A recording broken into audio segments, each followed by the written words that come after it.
We've got coaching drama at Penn State. Joining us to talk about it, our Penn State football writer, the Buzzsaw, Chris Adamski, here on TribLIVE Radio with Guy Junker. And the Buzzsaw sitting in here in studio up on floor 6. Chris, who are the candidates, and how soon can we expect a new coach for the Penn State football team? Everybody seems to say, but part of it is that it took so long last time in a way. And last time was a very unique situation, and you know there was in a unique situation in the history of college athletics, I guess. Last time they made a coaching search, but so everybody seems to be saying this is going to go pretty fast, and not like they didn't have warning over the past couple of weeks to at least feel it out. And let's face it, since probably Saturday, people knew this was going to happen at Penn State. So even though there's a lot of Penn State right now with the interim president and outgoing and an AD with that doesn't have a commitment to stay there too long. Even with all those scenarios, that they weren't caught flat-footed certainly by any of this. Could this also be a job that is attractive because they want some continuity there? I mean, college coaching is so volatile. I mean, you're hard to be fired.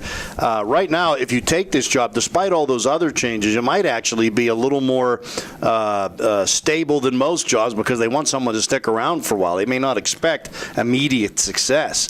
Yeah, that's what, kind of the internal, last time they didn't have any with Penn State ties or anything like that. But see, I don't necessarily believe that you can predict that too much. You know what I'm saying? I'm sure during the interview process, do you see this as a destination? I'm sure that'll get asked and broached and everything. And I'm not even saying, you could answer however you want to, and I'm not saying this is anybody's lying. I don't think the problem was Bill O'Brien.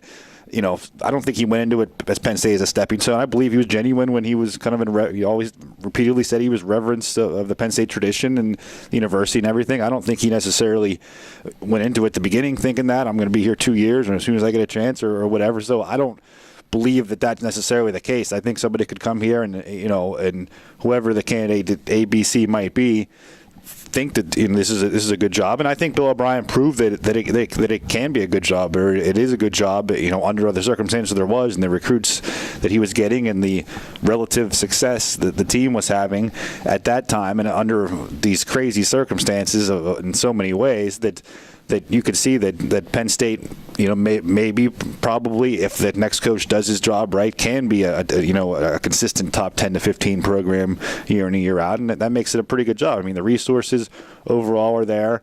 It's not Texas, it's not Ohio State, which are, kind of the two behemoths right now, at least in terms of resources and money and things like that. But, it's still up there. It's still a large university with a wide alumni base and money, even with the Sandusky fines, they're still paying the NCAA. Well, what was the reaction from the current players and future prospective recruits, Chris? And, would a guy like quarterback Christian Hackenberg be hanging on the line, and depending on who they hire, he's gone? Well, everything his father said yesterday wasn't exactly overwhelmingly reassuring, I guess, if you're a Penn State fan or if you're a Penn State player or whatever. That which is kind of surprising. Although you never know. Listen, you go through what people are going to say. I think everybody to a point is and smart enough and measured enough to know, not to say anything too inflammatory or paint themselves into corners and things like that when you're talking to the media in a situation like this. These 17-year-old kids, you reach out to them and kind of some of the answers that they give you sometimes, the ones that don't want to talk, they're real polite and they use, words that you realize these are 17, 18-year-old kids and they're talking about, I don't want to speak publicly or on the, just this sort of the terminology, they've been through this game enough. So that being said, Eric Hackenberg, a lot of the things he was saying, Christian Hackenberg's father, it wasn't very, it could have been easy for him just to say, hey, Christian loves Penn State. He came to Penn State. He stuck through his commitment earlier whenever there was reason a lot of people thought he could have leave, and there's no reason to believe he will now, but we're going to kind of see how it plays out. That, and maybe I'm mincing words here, again, it's probably overanalyzation here when you talk like that, and I would think just because of the success Bill O'Brien had, maybe not specifically for Christian Hackenberg, because you really think you make a decision based on that. But I mean, he is your franchise. Say that to commercialize college sports more. You're the face of your team here going forward, and I don't think you make this hire based just on him alone. But I do think that whoever the head coach is, let's say he's a defensive background or whatever it might be, is going to bring in a very strong, offensive-minded quarterback guru type, quote unquote, that can work with him, and I think that's just smart business to begin with, because let's face it, the quarterback's the most important position on the field. Well, Adam Brenneman pretty much said he's staying, right? Yeah. I mean, he said he's staying regardless of who they are. So I mean, it's not like you can't make up your mind. What do you think, Chris, Ken and I have been going back and forth. LeVar Arrington seems to think it's got to be a Penn State guy. I don't think that. But I don't think it should be, a guy shouldn't be hired because he is a Penn State guy, which I think hurt some of the candidates last time. I think they wanted a breath of fresh air.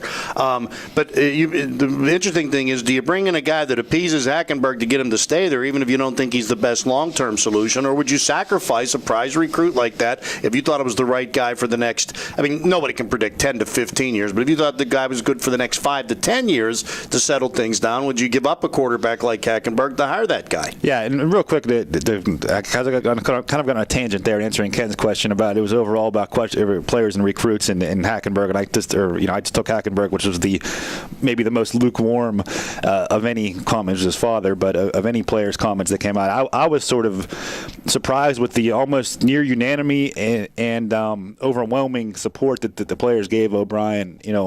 Ones you could talk to over the onerous Penn State sports information that they don't want to talk on the record about it. But even on Twitter, all you need to do is go through Twitter and just see player after player after player, and I think there was just an estimate that two or three dozen players who all of them were very supportive of Bill O'Brien. Maybe 2 or 3 were neutral. Nobody said anything. Things coming out when Todd Graham lied to me. I mean, the Pitt players were very, very. Just the way it was handled, though.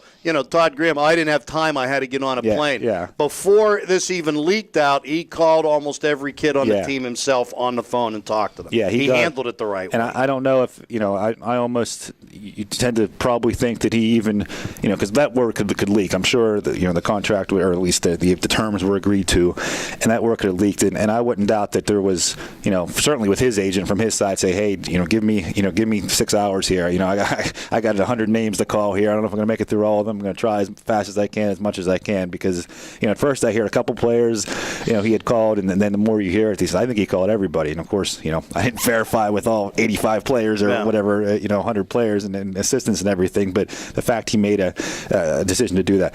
Now to get to yours, I think last time the politics of the situation and the reality of the situation, and the way Penn State was being viewed, that it was better to go away. And even then, of course, it was an internal fight, both within the university and certainly from the alumni base and everything, that they wanted to keep it, a quote-unquote Penn State guy, and they went away from it. Now, that sort of adds momentum to the fire for that side, because you had a guy who came and after 2 years he left. But I don't necessarily think it was, if O'Brien was a Penn State alum or something, doesn't mean he doesn't have NFL aspirations in his life. Is that to me? If he gets offered a job where he thinks it's a good, I don't think, Mike Munchak, he's a Penn State guy. Well, he's more of a Titans guy than he's a Penn State guy. He's been with that organization for 32 years now.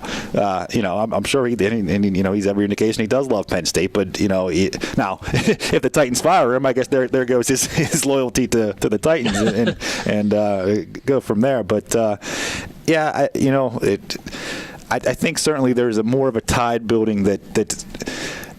But this isn't unlike the rest of the country. A lot of places where a guy stays for 2 years, and I don't think you can be offended as a Penn State a Penn State fan, a Penn State alumnus. It's not like he left for Boston College to go back home, or he left for Texas, which we talked about has more resources than anybody, or Alabama, or pick whatever school you want as a different college. Any different college, okay, you can be offended by that, I guess, or feel sort of like this is a stepping stone. I mean, this is the NFL. And even a year ago when NFL teams came around, he didn't say, oh, no, I'm not. Yeah. He said that's ultimately where I want you. You've known that's ultimately where he's wanted to go for a while. Yeah.